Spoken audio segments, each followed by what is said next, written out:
Hello everyone, welcome to week 22. This week was interesting. I can't remember much of the news what has happened in the past week, but I know that the president of United States went to China with a bunch of CEOs and all the people who take decisions in technological industry. The interesting thing is this weekend I attended a Buddhist detox program conducted by three Theros monks. It was interesting because they simply explain about your mind, how your senses perceive information, and how everything is an illusion, because everything that is created around us is made of same electrons, protons and neutrons, and that is proven by science. But Gautama Buddha have told that, preached that 2500 years ago exactly how your mind works, what is our reality, what is our world, what we perceive as world, just by learning about his own mind. There was no technology at that time, just doing hard things and sacrificing time to learn, know the truth. He have spent his time, life, and just by exploring, going inside, he have succeeded in learning or getting to know the real truth. So in the world, the whole world we experience, each and every one, there can be just one truth, right? But right now, people have different beliefs, different opinions, different theories, and everyone is trying to look for truth, to answers. But those answers, the truth, is exist among us.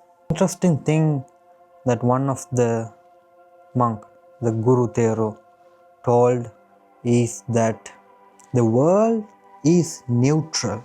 Everything happening in the world is actions of people because they don't know their mind. They are vexed. When people don't know their own mechanism, what is happening is we run our life unconsciously based on desires, ego, beliefs, attachments, and by understanding that truth and by practicing that in our day-to-day life, we can learn about our own self, our mind, how it works, how it operates, how we create our world within ourselves from the information we receive from the outside, and the truth about each and everything. That knowledge is there. And when you learn about yourself, your mind, you start to love yourself. You start to love your neighbor. Your neighbor means not the person living next door.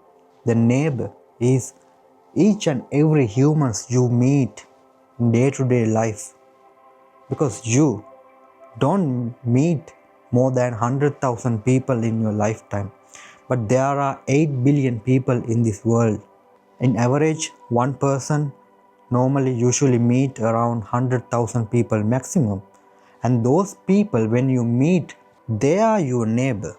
So when you know who you are, when you learn about how reality creates and how everything happening in the world, you know that your neighbor, the person you meet, also a human who is made by protons, electrons and neutrons. When you know your mechanism, you understand why they do what they do.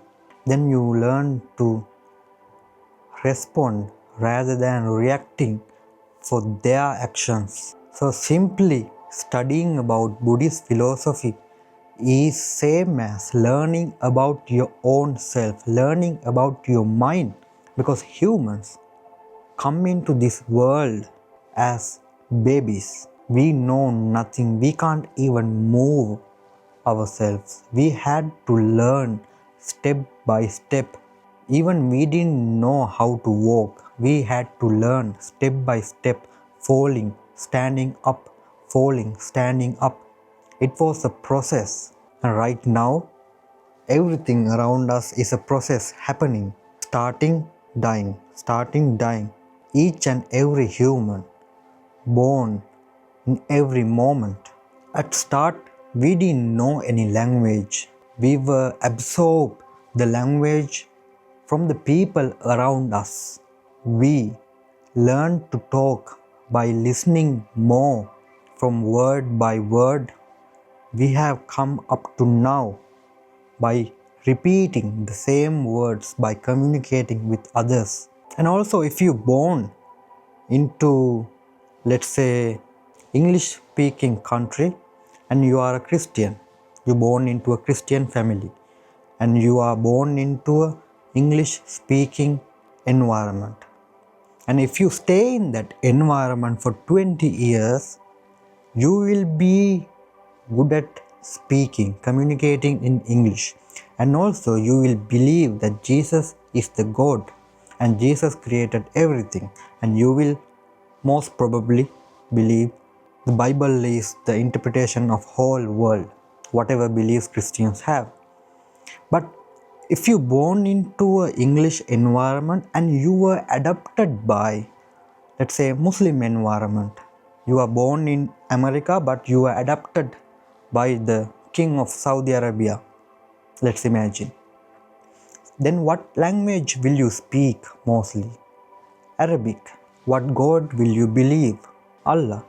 Not what God. Allah is God in Arabic. And you will believe in Quran, you will read Quran, you will get what is best for you from Quran, right? So it is not about where you are born, it is about your environment, what knowledge you receive, what morals, what beliefs, what habits you absorb from your environment. And from those information, we create our reality, we create our identity. But everything is dissolving. And right now, what is happening in the world is humans who are born in different regions in the world, in the earth, and they have different gods, they have different languages, they have different beliefs. And top of that, all the humans have desires, wantings, needs, ego. Because at first we thought that whole world is rotating around us. We thought that we are the center of universe, and we were given beliefs from media and schools. So most of the time the opinions of people are based on the media they have exposed to, because they know the human psychology.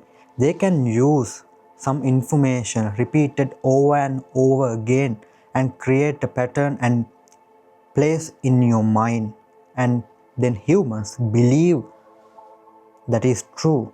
People start to trust those information because that information is repeated enough time and you perceive it as the truth. So citizens don't understand this. They will keep repeating the same actions that they were shown from media. Even Jesus have told the kingdom of heaven is in you. Even Buddha have said the Buddha nature is in you. That means if when you have the ability to go inwards by learning about you, and you can learn the truth for yourself, but we are made into exposed to media and perceive their information, and we start to believe that as truth. That is how all our beliefs are formed. If you believe in Jesus, it's because you are exposed in that area and you have repeated the same kind of incidents, moments, beliefs over and over again You perceive it to yourself through your senses. If you born into a Muslim community, you absorb those beliefs in your head.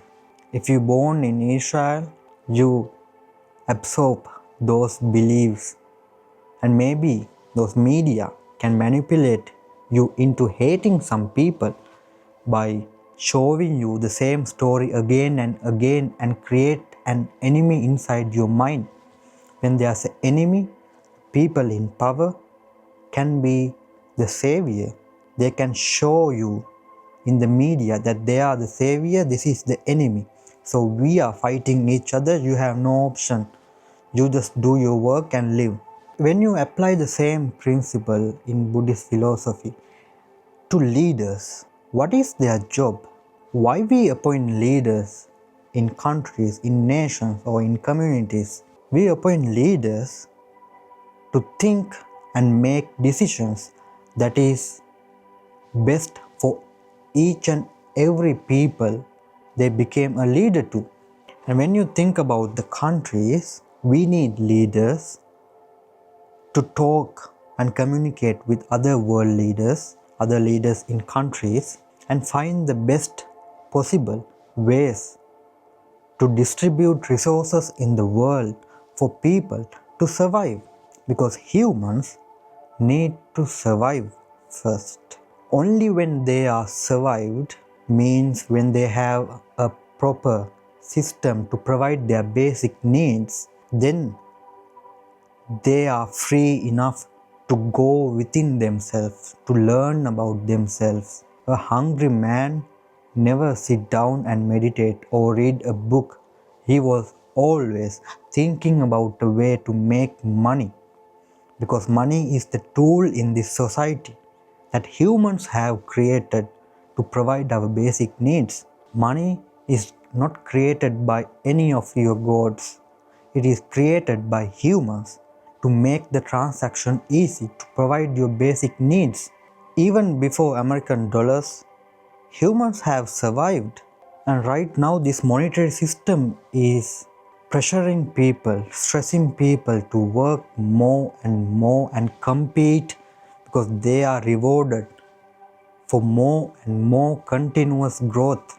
It is not a fault of leaders, because they were also born into this system and they have added their knowledge or their time to make the system little bit better than yesterday.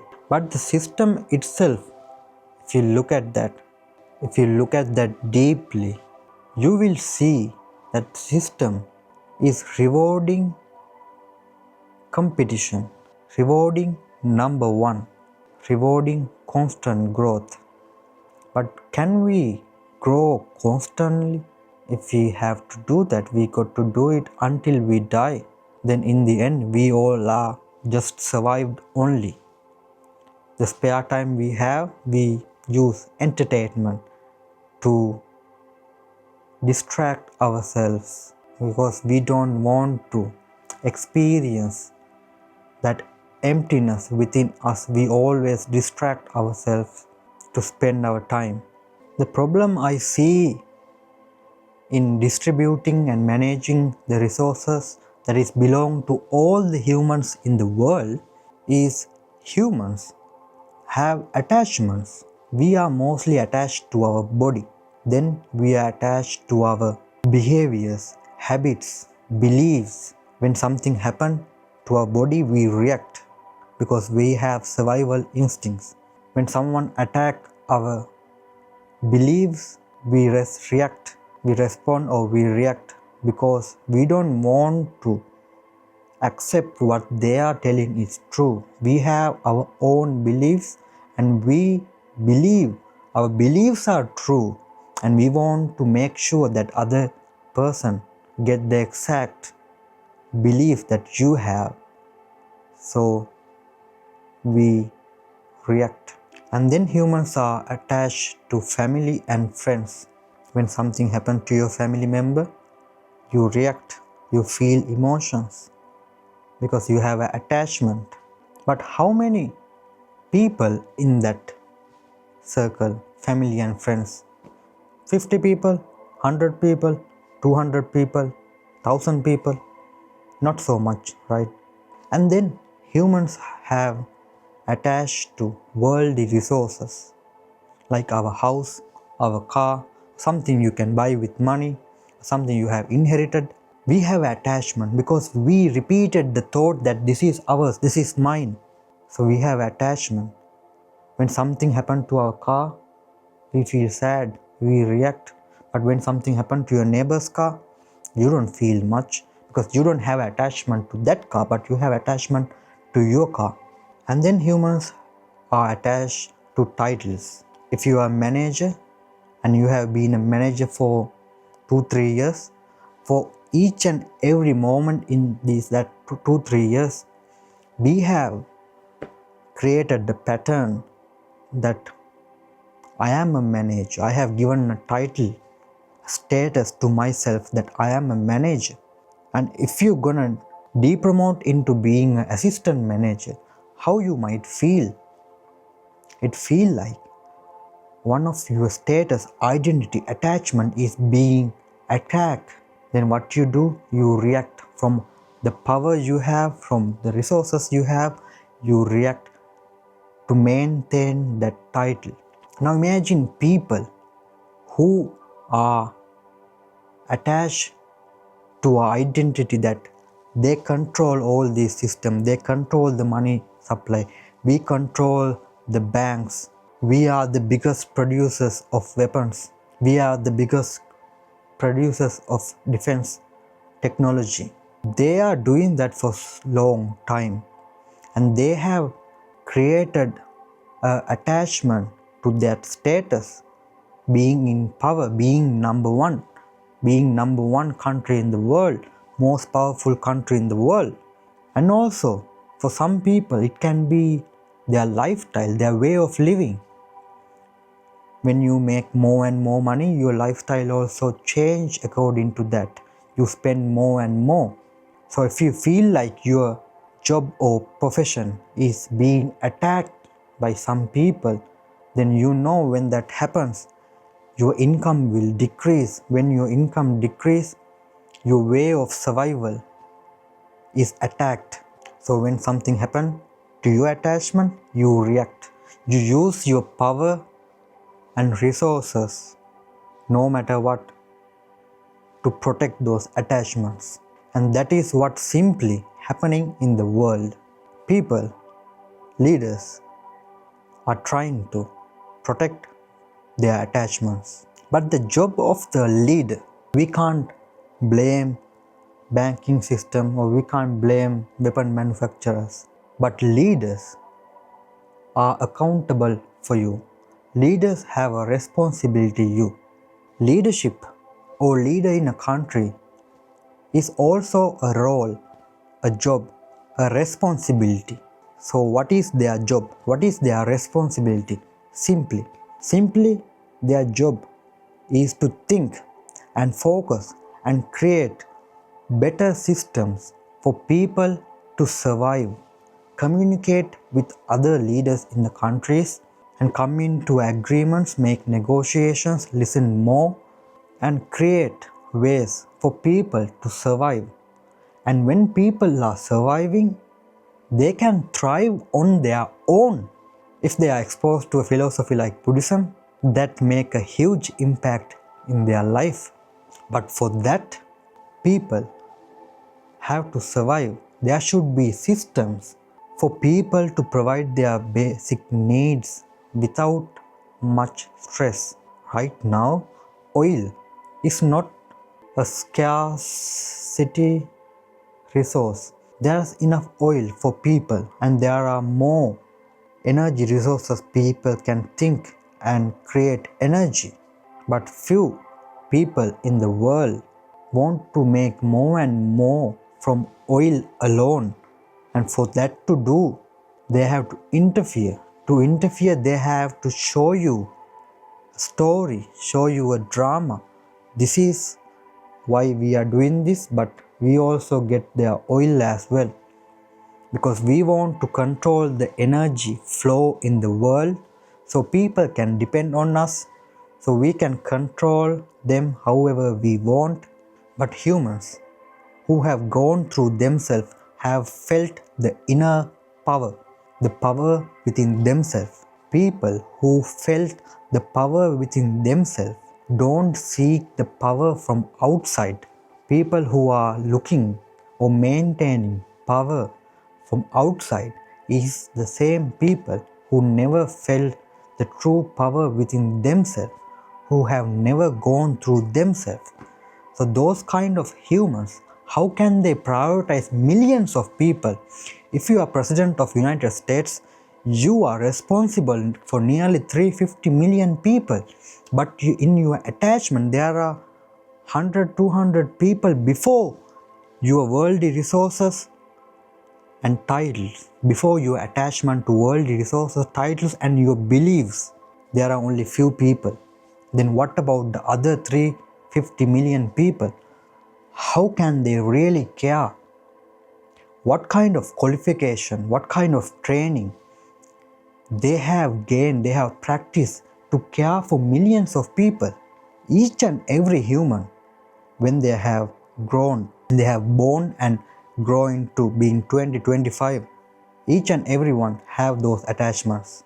And right now through media, we see leaders as just best public speakers, and that is the only skill they have.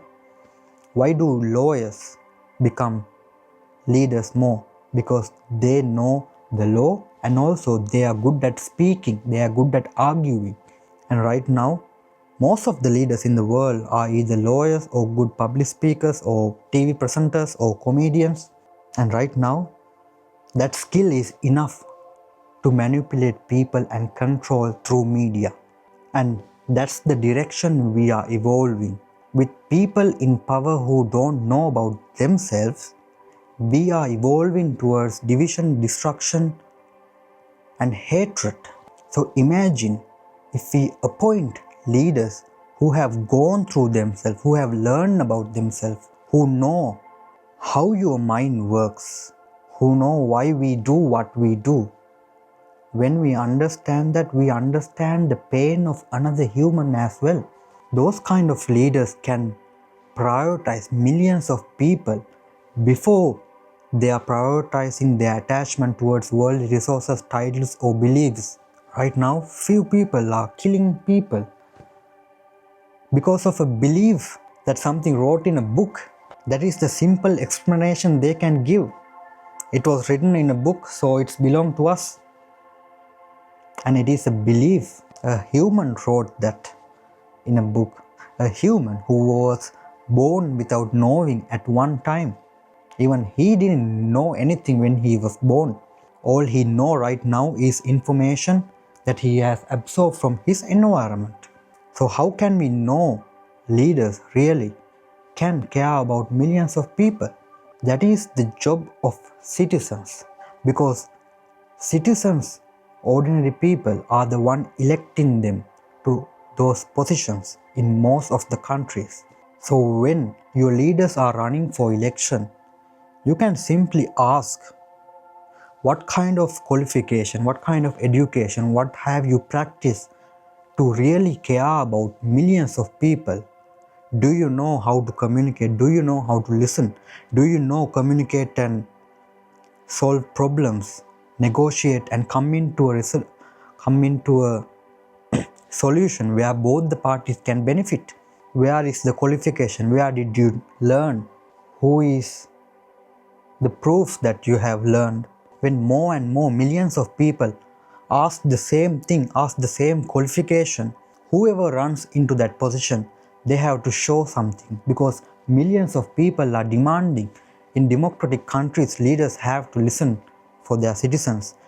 Citizens can create pressure for leaders for their actions. Right now, people are silent. Why they are silent? Because they are busy surviving.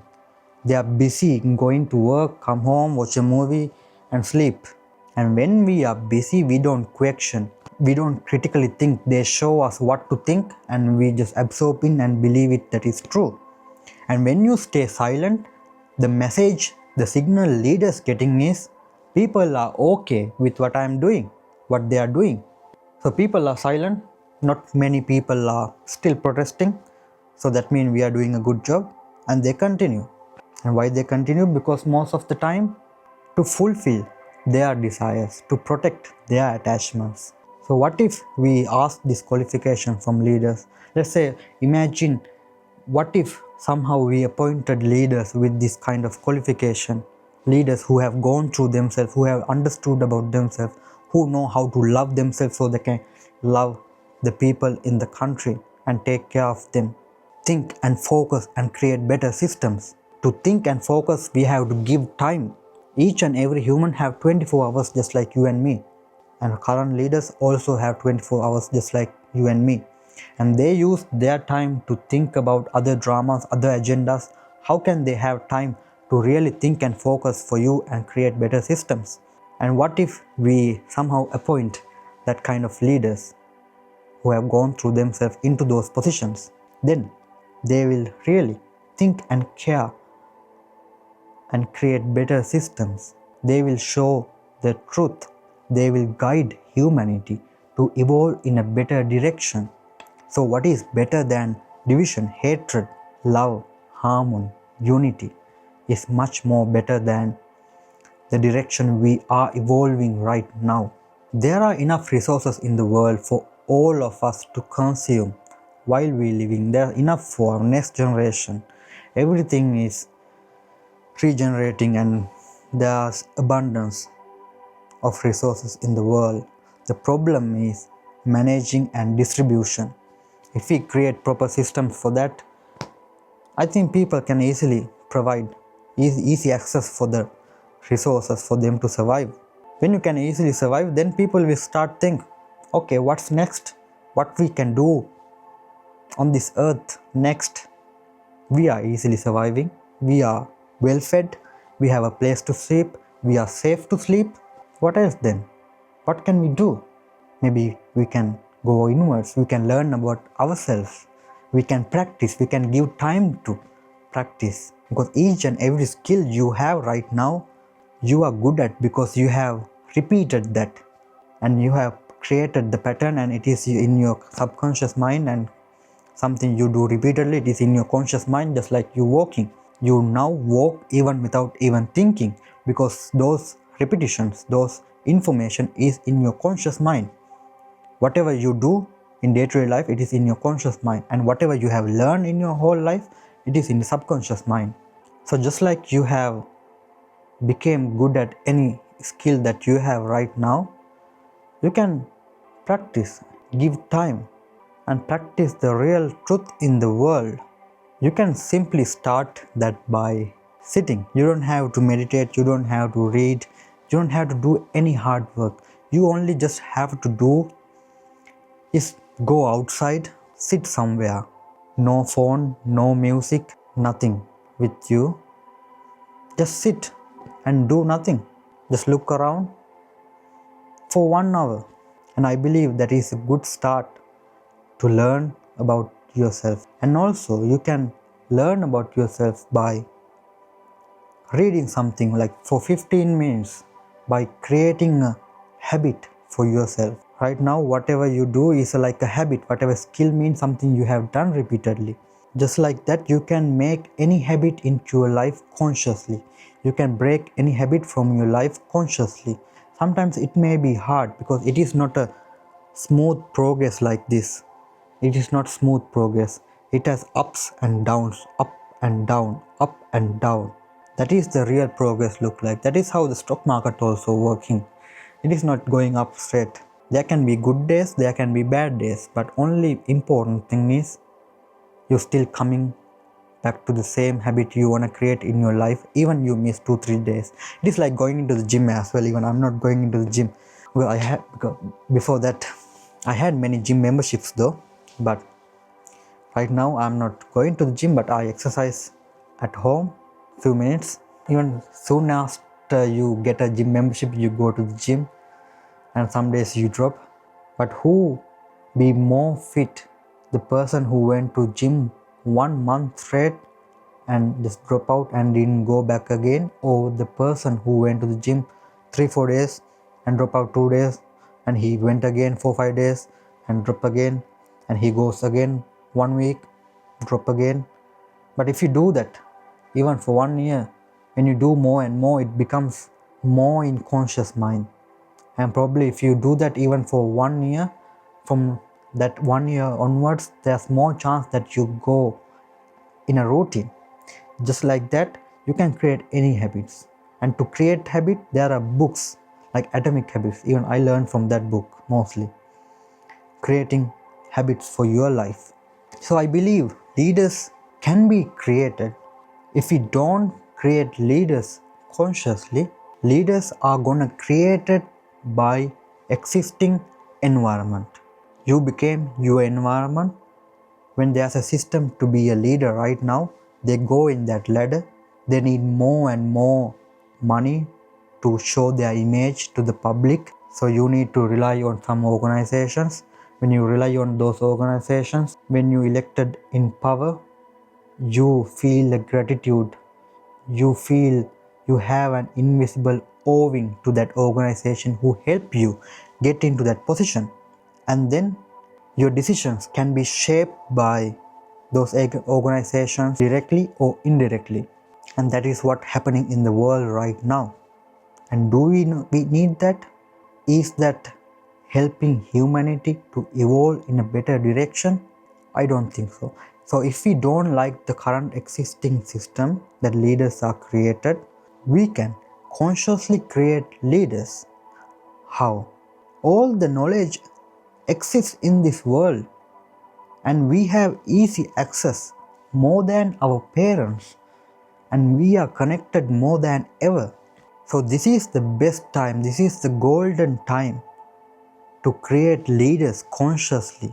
To create mean you being one by simply starting to learn about yourself, starting to learn about how your mind working, starting to learn by your attachments, what is truth, what is reality, how our senses working, how our thoughts are working, what are our emotional needs, how can we manage our emotions, how can we take control of our life by observing our thoughts which turn into desires and egos. So when each and every one of us slowly starting to learn about yourself 15 minutes a day, imagine what kind of a change society we might be living in when more and more people start to learn about their mind, and those people will go into leadership positions in the countries. And imagine what kind of an impact they can do. Imagine they can, when they communicate without much tension and find solutions where everyone can benefit. If humans think enough, they can come up with any idea. That is how everything around us is built. Humans have thought and focused and created cars, jets, missiles, submarines. Then do you believe that humans can't think and focus and create much better systems for us to survive? We can. But what we inherited from our ancestors is different. Our ancestors also humans who were born without knowing anything at one time. They didn't have access to information like us. They just absorbed what they were exposed into. But right now, we don't have to repeat what our ancestors did to survive. We believe we are smarter than our parents, right? And our parents believe they are smarter than our grandparents. And we have technology, easy access, better than our parents. So we can absorb knowledge from that device to ourselves and practice or make a habit and slowly become the human you were when you born into this world. When you born into this world, you were pure, sweet angel. That is how people called you. But right now, how many people call you that? When someone see you, can they say like you are sweet angel, you are pure? No. What happened? Our surrounding. So maybe that's the challenge we have on this earth, and those are the answers people are looking. So right now the job is in citizens' hand, ordinary people. We can make a huge impact in the world just by giving this knowledge to American people. Imagine if 10 million Americans understand this and they demand for better leadership, better kind of leadership. They demand for emotional intelligence, listening, communication, knowledge about economics. Imagine just 10 million American people asking that. Then leaders, then people start to talk. Then they demand better leaders. For the demand, they have to supply. And imagine that is happening in other big countries. They will demand. When people demanding, leaders have to supply. They have no other choice.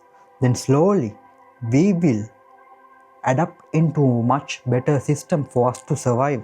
We don't have to fight the existing system, because fighting also creates resistance. Then they can use their power to stop that resistance. So we can slowly adapt into a new system. When we slowly adapt into a new system, the old systems will dissolve slowly. We don't have to fight.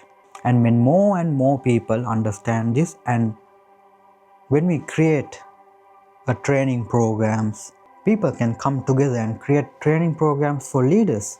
The people who are voting can see what they are learning, what they are practicing.